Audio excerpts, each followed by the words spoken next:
When is WoW getting a boob slider? WoW is never going to get a boob slider. It's not going to happen. I will be amazed if it ever does. Anyway, I will watch this video about the new MMO, Quinfall. Whenever I saw this, I was actually not massively excited about it. I was like, okay, this is all right. But I didn't really know what to think, so I'll be curious to hear what this video is.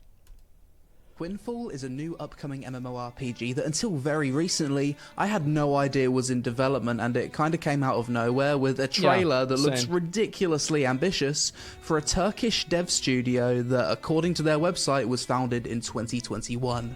The recent trailer for the game was surprisingly good though. It was almost 12 minutes long and seemingly showed actual combat against enemies, various spells, massive amounts of players fighting world bosses, as well as diverse biomes.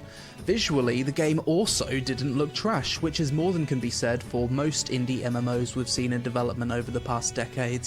One more thing that surprised me, this game isn't asking for any money. There's already a Steam... That's always what's really surprising. Like, whenever a game comes out and it's not asking for money, or a game gets announced and it's not asking for money, that's very surprising. Page available for I take it a lot more seriously. It's apparently going to be releasing in 2023. The thing is with the combat in this game, I remember looking at it, and like, I think this combat was actually pretty good, but the combat before then was like, it was not amazing. So should you believe the hype, or is this going to be another indie MMO in development for 8 years only to never release? In this video, we'll discuss all of that. But first, sponsor. Dragon Raja is one of the most popular mobile MMORPGs out there, and right now it's celebrating its third anniversary. Popular mobile MMORPG. Bro, that's a chocobo. What the fuck? Look. That's straight up a chocobo. That's 100% a chocobo. Uh-huh. It's a duck? Well, yeah, but it's a chocobo. RPGs out there, and right now it's celebrating its third anniversary, which means a huge third anniversary event for both new and returning players, with epic rewards such as diamonds, anniversary limited outfits, new cars, avatars, and much more. If you've never played Dragon Raja before, it's a highly interactive cyberpunk-themed MMO with an open world and tons of unique features, such as the ability to customize your own car, real space player housing, a highly interactable world with minigames, and 13 unique classes. Speaking of which, the newest class, Shadow Fencer, is available to play now. This class uses the foil as a weapon and specializes in big damage. I love how, like, with a lot of these games, I can just pause them and look at the UI, and I know everything about the game immediately. Like, instantaneously. Like, because all of them have the exact same type of UIs. As well as crowd control against enemies. I'd expect this one to be a top pick in PvP. On top of that, the world of Dragon Raja is also expanding with a new map called Cambridge, which brings with it a new story and university to explore. It's pretty fucking impressive that this is a mobile game. Like, think about where mobile games were 10 years ago, and like now you have like a 3D action combat MMO. Holy shit. Fun fact, I'm actually from the Cambridge area in England, so it's cool for me to see this get added as a new zone. Click the link in the description below to play Dragon Raja for the third anniversary now, and receive a limited return package where you'll not only get a ton of diamonds, but also the Ghost Sugar outfit, Sakura Pupil and Phantom Lord motors, as well as exquisite outfits, Midsummer Tale and Grove Cavalier Encore for a limited time only. Click the link below and play Dragon Raja now. So before we get into the unbelievably ambitious... guys, I mean, this looks just... I mean, like, who thought it was a good idea? Below and play Dragon Raja now. So before we get... This, I mean, are you fucking kidding me, man?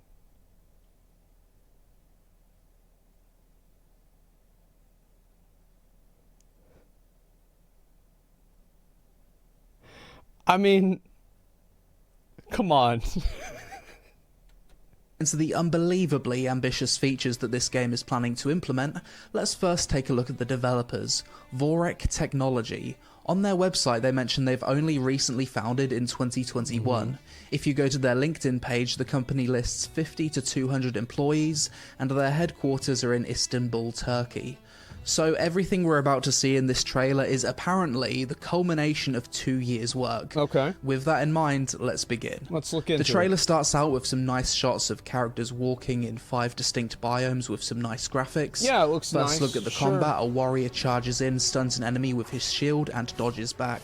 Straight away, we can tell that this game is using an action combat system, not tab targeting. It's going to be really hard for games to come out because, like, the truth is, every game like this is going to get compared. The combat is going to get compared to, like, Elden Ring and God of War. It's like, it doesn't matter if it's an MMO or not. People are just going to compare it to that. And it's like, how do you beat that? We're shown some fairly flashy flame abilities, which have some decent spell effects. Yeah, that's a look okay. at the ranger combat, once again, nice abilities, and it seems you actually need to aim your bow attacks.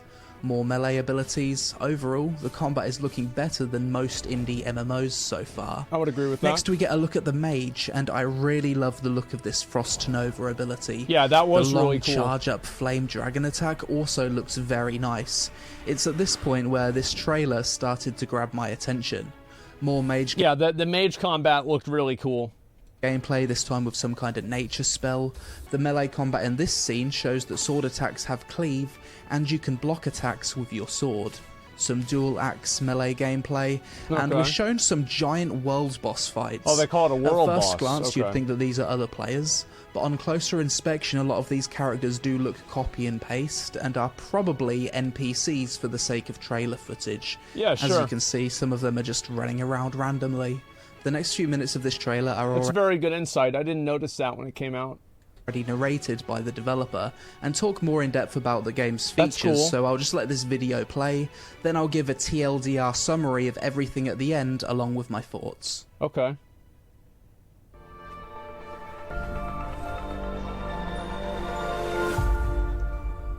GameCube. Yeah, we saw a lot of this before. I'll watch it for the sake of the video. Welcome to the realm of Quinfall, adventurer on a trail to the past.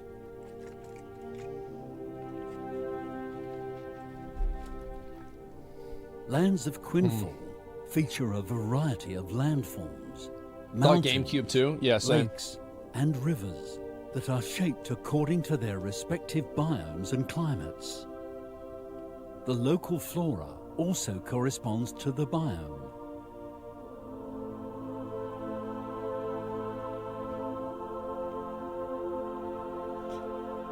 I remember saying, like, I thought this looks kind of like, it looks very artificial. The other areas in the game look great, but this just isn't one of them. This is like scuffed Atlantis.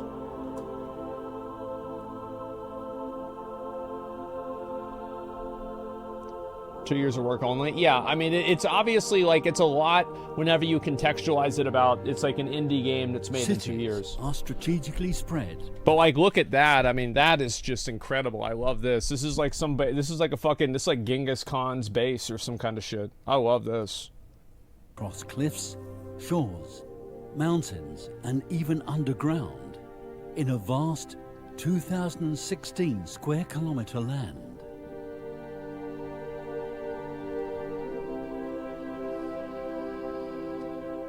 The water is like In this good. world, Yeah. It's a good idea. Seasons and weather conditions like rain and snow interact with your character as well as objects. I just hope that doesn't Plants turn into and being some annoying. Animals may decline in number in certain climates.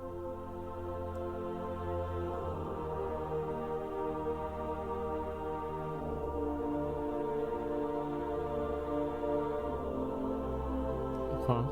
Some areas may be subjected to floods, and some may surface as a result of drafts. All of these are some of the elements that make up Quinfall's alive and dynamic world. Yeah, I think that's one of the coolest and most interesting parts of the trailer. And this is you just walking around the game. The setting reminds me of the I Am Jesus Christ game. I'll be honest. Minus, of course, the main character.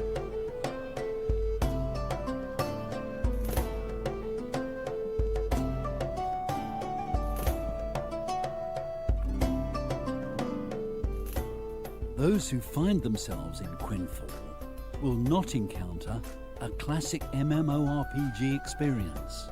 Okay. In Quinfall, you can visit shops and taverns run by other players, play board games. The only problem that I have, like with shops and things run by other players, is that number one, it can be really abused super easily and like it'll be bad, or it could be bad. But also that if the game doesn't have enough players, the functions of the game become bad. Like, for example, it doesn't really matter to you if, like, you're playing WoW or you're playing Final Fantasy and the game doesn't have a lot of players, because you can do a lot of the things with, like, automatic matchmaking, and you can do a lot of things solo. But whenever things like in New World, for example, do rely on other players, like having workbench stations at a high level, etc., whenever you don't have a bunch of players in the game and in the economy, it really, really hurts the game, and it declines in the quality. Mini games with others, and even make your own music.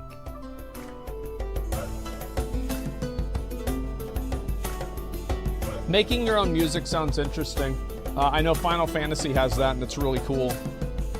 Yeah, it's basically Gwent. Keep in mind that your character is part of a living, breathing world. You may not find smiths and other merchants at certain points in time. To learn more about the world, listen carefully to NPCs.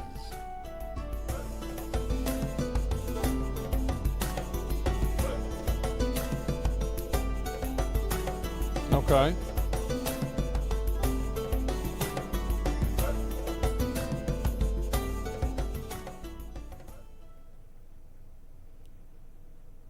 Every piece of information you gather and every area or dungeon you visit will broaden your knowledge, allowing you to uncover Quinfall's mysteries and hidden areas. I just see this being too gamified and metagamed. I do. You may need to find I don't know if that's going to work. Solve puzzles. I think that, like, whenever you design a game and you don't take into consideration the way that people are going to play the game, it'll be solved. And what I mean is, like, somebody's just going to upload a map with all the, like, so, like, there's two different things, right? You have a knowledge score, and then after you have a certain amount of knowledge, you can pass through certain doorways. Okay, well, then people are just going to have maps online of all the knowledge locations, then people are just going to go to them. Which is, like, it's not like this is a reason to just not do the system at all, but, like, don't act like this is going to be some crazy new amazing feature whenever everybody is just going to metagame it, and it's going to be completely irrelevant within, like, 2 weeks of the game coming out. Like, I think it's a very big mistake to design a game and not think about how people are going to play it. It's like you're designing it in a vacuum, and it's not informed by, like, player behavior at all. Cipher codes in order to discover some areas. Do not forget that there are various stories and adventures waiting to be uncovered. And this is cool. Some of these puzzles will help you to solve the mystery of Quinfall.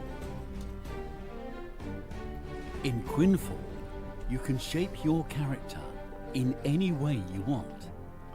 There are over 100 details you can change in the face alone. Uh-huh. You are able to create a unique character. I can see that. Details like skin color, hair, eyes, and body shape, while tattoos and accessories allow further customization. This world offers you 11 different improvable professions inspired by the Middle Ages. You can hunt for treasures in secret areas, dungeons, open fields, and underwater to find valuable items. You can plant seeds according to landforms and climate. Finding treasures at the bottom of the ocean is really cool. I like that a lot. Like, that's actually super interesting to me. And harvest them for farming.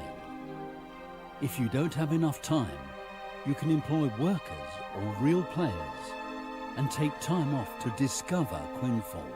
Okay. All professions are related to one another. Cooking allows one to create meals and desserts that give special powers in different Slave labor, fields. yeah. With chemistry, you can obtain formulas and create powerful potions that heal your character or your friends. This is alchemy. Got it. You can fish in lakes, rivers, and seas for various species. Some animals in different biomes can be tamed for the production of certain materials with the husbandry profession. Okay. You can also extract different resources from trees. This sucks. This tree cutting mechanism sucks. It's not as good as New World, and Sons of the Forest is even better. This could be way better. Plants and ores in various areas. This allows you to level up your profession level. Keep in mind that every item you gather is extremely vital for your survival and progress.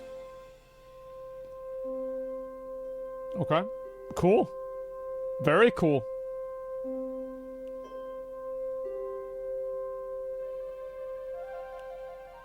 If you wish, you can choose to develop your hunting profession by hunting animals. You mean killing them? That's right.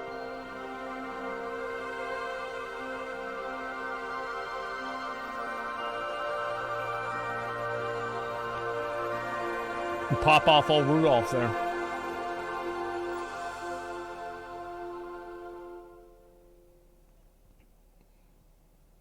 Is that tree vision?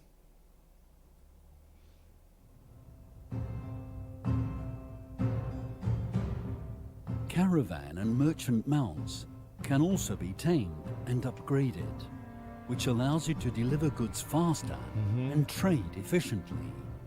Each mount provides different advantages in different areas. Yeah, I thought this was really interesting whenever I heard about it. In a 2016 square kilometer land, improving your riding mount will grant you much useful speed.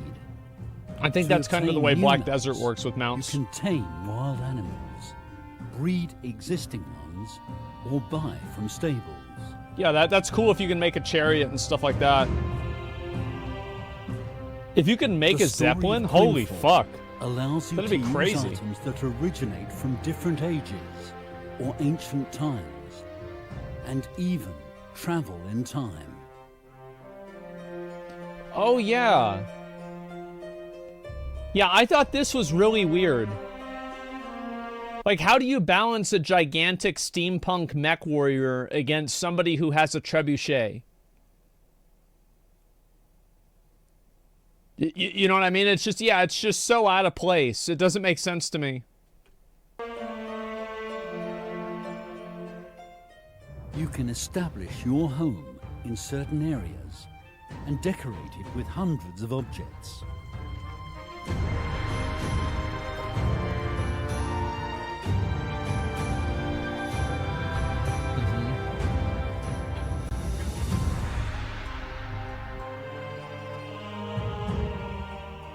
Quinfall's seas are as lively as its lands.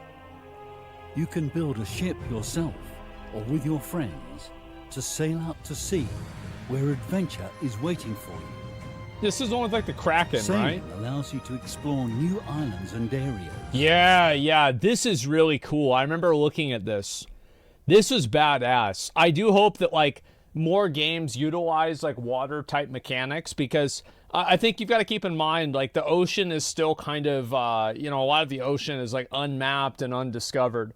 So, like, there is a certain amount of mystery that you can have in an ocean that, like, doesn't exist in the same way on land. So I'm very much a fan of this. I think this is awesome. While you must struggle against winds, weather conditions, and giant waves that come your way. Nature is not the only thing you must battle, as you can encounter pirates, other players, and even mystical sea monsters.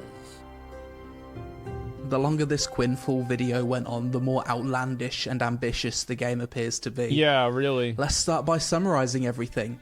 So, the game's been in development for 2 years. It's made in Unity by a dev team from Turkey with between 50 to 200 employees, and the game plans on releasing on Steam in 2023 and hasn't asked for any money yet. Holy shit. The land size is 2,016 kilometers squared and contains 5 distinct biomes, snowy mountains, forests, deserts. Unity? Don't meme on Unity. Valheim was made in Unity. Marshlands and plains. Each of these biomes have their own weather, seasons and day-night cycle, as well as capital cities. Seasons affect gameplay with floods, snow, ice and droughts. Seasons also affect plants and animals. This is a sandbox MMORPG and also has player-run taverns and shops. You can go into the taverns and play board games with other players and make your own music. NPCs will not be at static locations and may roam around. The game has climbing mechanics and you can jump from ledge to ledge, climb rope, climb ladders and so on. The game uses an action combat system with flashy spell effects and traditional fantasy monsters such as dragons, in-depth character customization. The game has hidden areas and mysteries unlocked via exploration and puzzle solving. There's also hidden treasure chests throughout the world or underwater. The game has a caravan system that's basically the same as Ashes of Creation. In certain areas... Yeah, I think caravan systems and things like that, I'd really have to wait and see what they're actually like before saying that they're good or not. I think that there's a lot of these games that try to force systems into the game to make people do things like world PvP, where it's like making people have to do something because of some like forced system is kind of, I don't know, I think that's kind of cringe. Yeah, I don't know. I think it depends though. I'm not sure if that's what's going to happen here, but it just seems like a lot of times like caravans and like moving systems like that, it seems like that's kind of like what their goal is. I'll be right back.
Okay.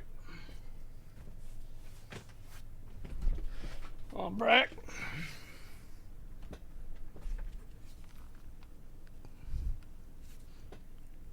Okay, let's take a look at the rest of this. Of the world, you can build your own real space player housing. The building system looks kind of similar to how it snaps together in most survival games. Yeah. Every guild can apparently... I'm very much a fan of the idea that you can go out and build houses in the open world that's actually... You can build houses that are persistent, that other people can go to and see. Have their own guild island that they can build together. They're not instanced or something like that. The game will have a channel system similar to games like Black Desert Online. You can avoid PvP by playing on a PvE channel. The game has 9 different weapon systems, yeah, like war 11 mode. different medieval professions, some of which include cooking, alchemy, animal husbandry, fishing, woodcutting, gathering, mining, hunting, and farming.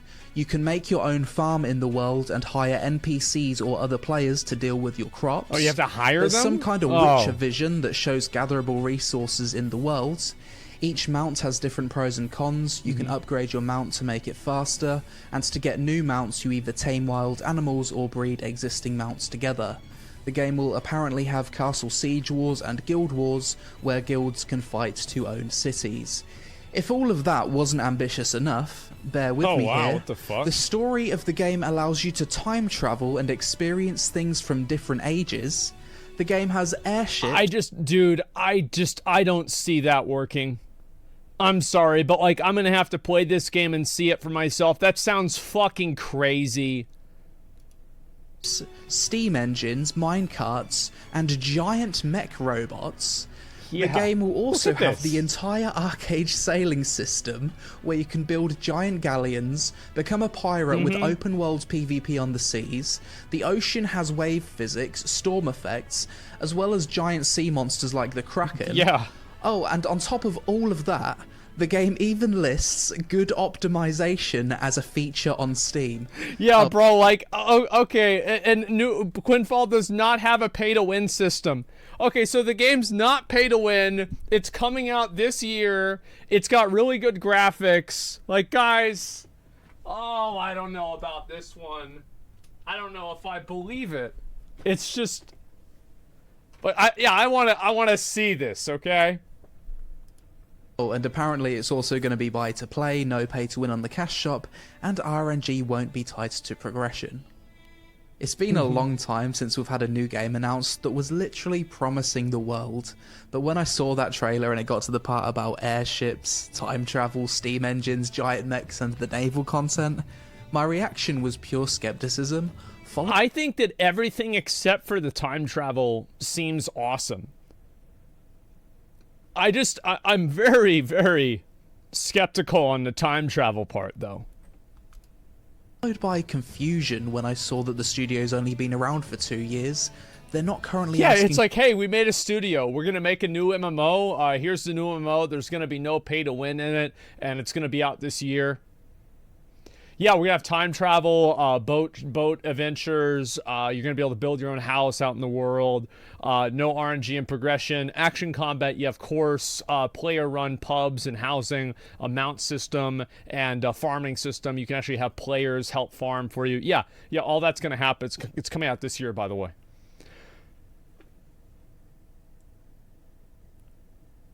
Okay. Yeah. Okay. Let's see about that. For any money, and they think that this game will be ready for release this year. There's no way. I mean, don't get me wrong, I'd love for this game to actually exist and be good, but the average MMO takes at least like 5 years to develop. The really ambitious ones are 7 to 8 years and more. How's this random Turkish developer gonna finish a full MMORPG that has everything everyone's ever wanted within the span of 3 years? It's that is the question.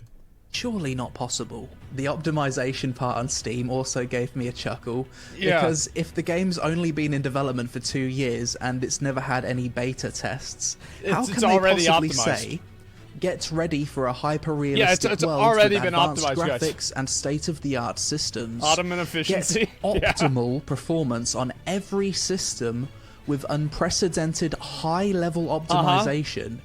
Enjoy smooth gameplay even in high player counts and crowded environments. How about that? They've basically copied half of the features from Ashes of Creation, Yeah. added even more ambitious aspects to it, then expect everyone to believe it's possible to get finished within 3 years of the studio being founded. Yeah. I mean, sure, they're not asking for money, so it's I definitely... mean, that's the thing, right? Is like, I'm okay, all right. Let's see it. Well, yeah, I all right. Challenge accepted. going to be an interesting project to follow, and more MMOs in development is always a good thing, but there's no way I'm having any kind of expectations for this game until I've played it. To be fair though... Someone says it's venture capital bait. It would not be. The reason why is that basically the way that people that do venture capitalist stuff like that, it's not, because their monetization structure would not be appealing. Why would any venture capitalist, like, you were talking about like firms and these companies have like a fund of like $800 million. These are not stupid people. Why would they invest their money into something that's not going to have a high return? The truth is, gacha has a massive high return. They're saying no pay to win, no gacha in the game. How are you going to make any money? It's too much of a defined market, and the ceiling for it is too low in terms of profitability for venture capitalists to be invested in terms of a large amount of money. I thought the trailer was an absolute banger. It did show off a lot of gameplay, and if we saw this trailer 7 years ago, before Chronicles of Valeria, before Ashes of Creation, and before indie MMOs in general were viewed with such high skepticism, we'd all be foaming at the mouth, all aboard the hype train for Quinfall. So best of luck to the devs. I'm skeptical, but excited to follow the project. Oh, I am too. Let me know in the comments below what you think of the Quinfall. Is this game raising any red flags for you? Or are you like me in being confused as hell at how this game is being funded, how it's supposed to be releasing in 2023, and how it's going to implement half of its intended features? Hit that like button for the algorithm. Alright, let's see what some of the social comments media say. on screen. Thanks for watching, and I'll see you in the next one. Holy shit, okay. I take a look at this and see what the comments say about it, alright? Combat still looks better than AOC. Combat looks pretty decent, I would say. Let me read some of the comments. MMO itself looks interesting, but it's too ambitious to release after 2 years of development. It seems that way. It potentially was started before the company started by 20 core people, and then they got funding with what they made. That makes sense.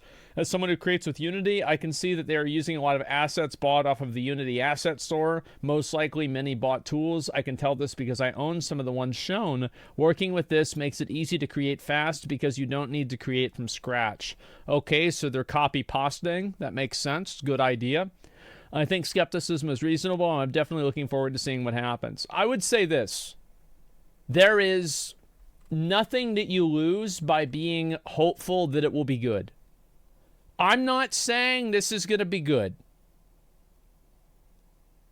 However, I hope it is good. And if it is good, then I will play it. I mean, shit. What else is there to say? Yeah, I mean, who remembers Dreamworld? To be fair, Dreamworld never looked this good. There was never a point where you saw Dreamworld and you were like, oh, okay, this is going to be amazing. Caravans are too easy to regulate the market. You want to buy things in cities, so the next one will take time for your words to get there, so it won't be abused so easily. Maybe that's the case. But I think that people's skepticism for this game is, in fact, very well placed, especially with the scope of what they're promising and everything else inside of it, too. So we'll see.